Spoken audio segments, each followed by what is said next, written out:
So I am minutes away from seeing the bike that I bought for the first time. I'm definitely nervous.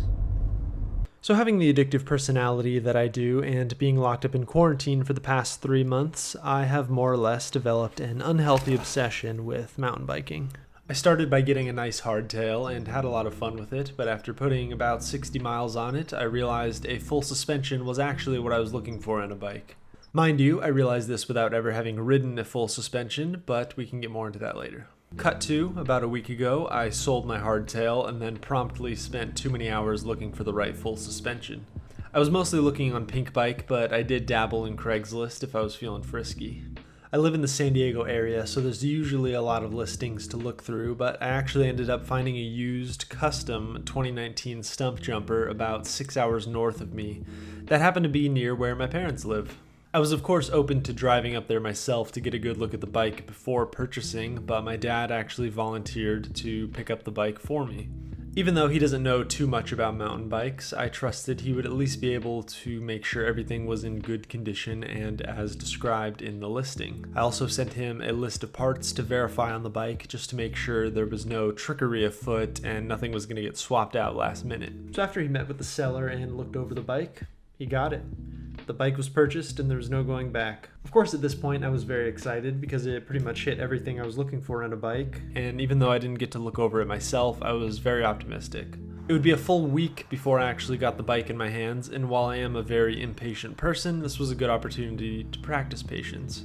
But after about 4 days of waiting and 3 days left until I would be able to get to see the bike in person, I was recommended this video on YouTube. It's by popular mountain bike YouTuber Jordan Boostmaster, and in the video he talks about how he was in a less than ideal situation to buy a used downhill bike.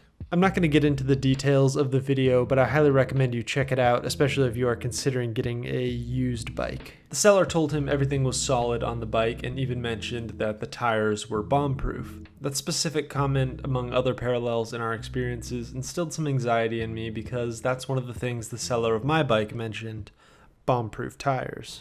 Jordan ended up getting burned on his purchase for the most part because there were quite a few issues with the bike that he didn't realize when he bought it, and he didn't have a good opportunity to look over the bike in person before he actually handed over the money. I, of course, didn't get to look over the bike at all before buying, but nevertheless, this kickstarted the worried thoughts that maybe I got ripped off. Maybe I let my impatience get the best of me, and maybe I should have just waited a little longer, drove up myself, and got a good look at the bike before I dropped $2,500.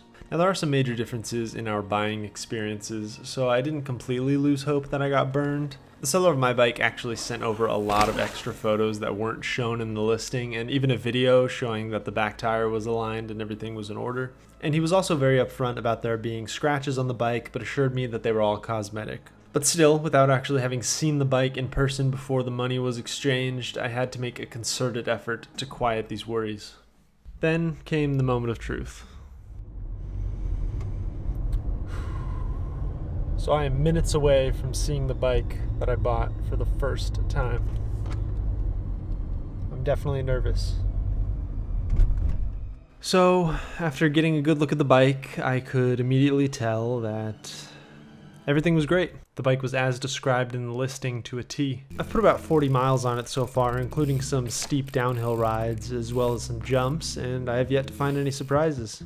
The few scratches and dings on it are truly just cosmetic, and really they're not even that sore on the eyes. The rear tire was very worn, but the seller made that clear before buying, and to my surprise even threw in a replacement tire as a free bonus.